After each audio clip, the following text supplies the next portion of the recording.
Olá, irmãos! Está no ar mais um Mensagens de Luz, que aborda o livro Palavras de Vida Eterna, psicografado por Francisco Cândido Xavier, pelo Espírito de Emmanuel. Eu sou Luiz Otávio, colaborador da Fraternidade Espírita Obreiros do Bem, e hoje temos a honra e prazer em receber novamente Leonardo. Obrigado, Otávio. A honra é minha, é sempre bom estar aqui no Centro Espírita, Obreiros do Bem, e podendo falar sobre o Evangelho para aprender e transmitir o que a gente pode transmitir, né? Muito bem. Nós estamos no capítulo 36. Exato. Qual que é o tema deste capítulo, Leonardo? Olha, o tema ele se volta em torno de uma passagem da Bíblia em que Jesus se despedia já estávamos na última ceia. E Jesus, ele sabia o que ia acontecer, né? Toda a paixão que ele ia passar, ele conhecia todo esse trâmite, ele sabia que ia ser abandonado e tal. E ele estava com os apóstolos. E sabendo disso, os apóstolos não sabiam disso, né?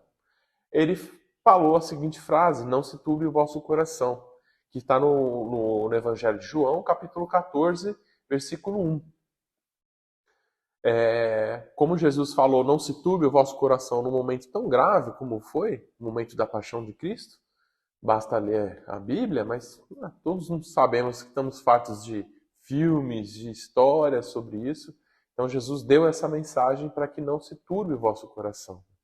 E o que ele quis dizer com isso? Ele estava dizendo das grandes dificuldades pelas quais os cristãos normalmente sofrem? Exato, a mensagem ela foi dirigida naquele momento, se nós pegarmos naquele momento e fizermos um corte, seria assim, para o início do cristianismo, como eles enfrentariam as grandes dificuldades que enfrentaram, né? Não só os apóstolos, como os seguidores do Cristo no geral, naquela época e em diante, né? Tivemos as perseguições deflagradas por Nero, tivemos diversos problemas. Só que a mensagem de Jesus, ela não pode se restringir a uma época. As mensagens de Jesus, como ele próprio falou, que passarão séculos, mas as suas palavras permanecerão.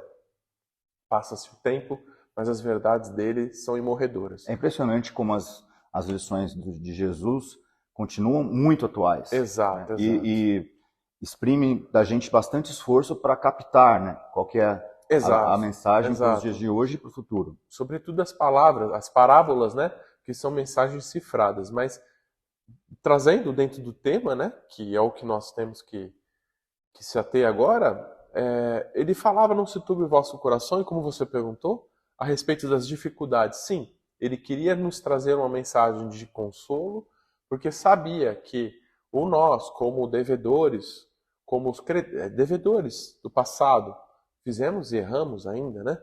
Cada vez menos, mas o importante é prosseguir. E ele, sabendo dessa situação, que nós somos ainda carecedores de experiências, temos que aprimorar os nossos conhecimentos espirituais, a nossa fé, a nossa esperança, ele nos trouxe essa mensagem de que haveria sim momentos de tempestade, momentos de turbulência, mas que nós deveríamos nos acalmar, estar em paz. E é isso que ele quis dizer: não se turbe o vosso coração. Inclusive, Emmanuel tem uma frase muito bonita de como o Emmanuel se refere aos nossos credores do passado.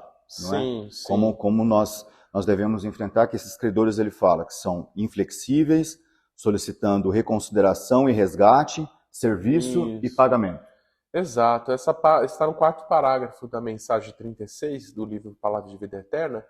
E ele fala uma coisa interessante, que ele coloca esse embate não no externo, mas no campo do próprio íntimo. Quando ele quer dizer isso, e de fato ele coloca, mas se exprime nesses credores externos, né? Só que qual é o campo de batalha para a transformação? É o nosso próprio coração. Não é o próprio externo, é o nosso coração.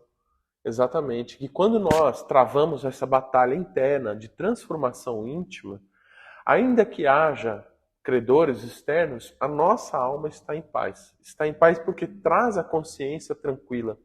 Aí nós ofendemos alguém, ou algum obsessor que está ao nosso lado, um espírito, uma pessoa que já desencarnou, credora também dessa reconciliação, Mas a reconciliação primeira deve vir primeiro da consciência nossa. Fazendo perdão em todas as situações que passamos, independente se for credor ou não, mas exercendo o perdão e exercendo os ensinamentos de Jesus, a nossa consciência vai ficando em paz. O perdão, ele é uma forma de caridade, não é? Exato. No Livro dos Espíritos, no capítulo das leis de Deus, na lei do amor, justiça e caridade, o Kardec questiona os espíritos o que seria a caridade, o amor. E ele fala perdão das ofensas, benevolência para com todos e indulgência com as imperfeições alheias. Essa é a definição dos espíritos de caridade. Então, sim, faz parte da caridade o perdão. E exercendo as qualidades do Evangelho, nós nos tornamos cada vez mais aptos a estar em paz conosco mesmo e, pelo exemplo, transformar os outros, sobretudo aqueles que somos devedores, transformando-os, trazendo ele a reconciliação com o nosso passado. Mas passa sim pela porta estreita que Jesus falou. No momento que nós, e ele fala aqui, se você escolher o bem, você passará entre pedras, abismos, pantanais e espinheiros. Pedras, a dureza da vida, dureza das dificuldades. Abismos, que são as possibilidades de queda ante as nossas fraquezas, né? As tentações, nossas fraquezas, então são abismos.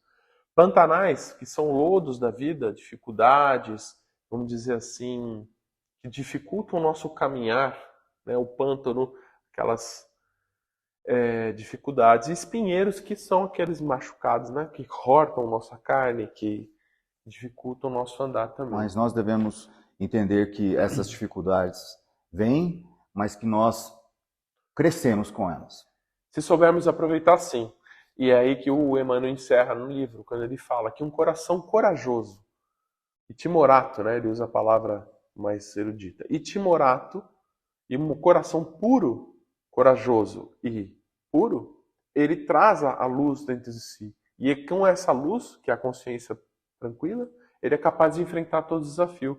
Mas por que há de haver a coragem? Porque o medo, ele é um tipo do sentimento que nos paralisa. O medo paralisante a gente deve evitar, se abster, né? Nós temos que e não que deixará de existir o medo da incerteza, porque nós somos frágeis ainda, né? Mas Jesus tem aquela passagem também em Mateus que ele fala, tá no Sermão da Montanha, que as aves e os lírios não se preocupam e Deus os abriga. Então, nós que somos filhos, temos que confiar também em Deus, né? Basta ler lá. Mas a coragem de prosseguir, mesmo estando diante de um perigo, é que nos torna apto a avançar. Se nós recuamos ante o medo, o que acontece? De fato, nós podemos adoecer, nós perdemos oportunidades, deixamos de aprender. Então é preciso avançar com coragem. Coragem vem da fé. E a fé vem do conhecimento. Estudando o Evangelho à luz da doutrina espírita, que nos traz de forma clara e racional os motivos de estarmos aqui, de onde viemos e para onde vamos. Em detalhes, através de diversos livros do Chico, a codificação inteira, o Evangelho segundo o Espiritismo. Então, o conhecimento nos trará essa luz, porque nos fortalecerá a fé para enfrentar os desafios por sabermos o que estamos fazendo aqui. E é dessa maneira que Emmanuel termina, não é? Exato. Ele trata praticamente todo o capítulo a respeito das dificuldades. Isso. E neste último parágrafo, ele diz que nós devemos ter a luz irradiante para o caminho, para nós passarmos pela perturbação de toda treva. Exato. E vale ler o Evangelho segundo o Espiritismo, bem-aventurados os puros de coração. Está lá em algum dos capítulos iniciais do Evangelho segundo o Espiritismo, e que o Kardec e os Espíritos vão explicar o que é a pureza de coração. E aqueles que têm o coração puro verão a Deus. Muito bem, então façamos luz. Exato. Muito obrigado, Leonardo, por ter Obrigado a comparecido ao vocês. nosso programa. Obrigado. Espero contar com todo o seu conhecimento em futuros encontros. Se Deus quiser, estamos aqui. Um feliz ano novo a todos. Este foi mais um Mensagens de Luz. Até a próxima semana, quando trataremos do próximo capítulo do livro Palavras de Vida Eterna.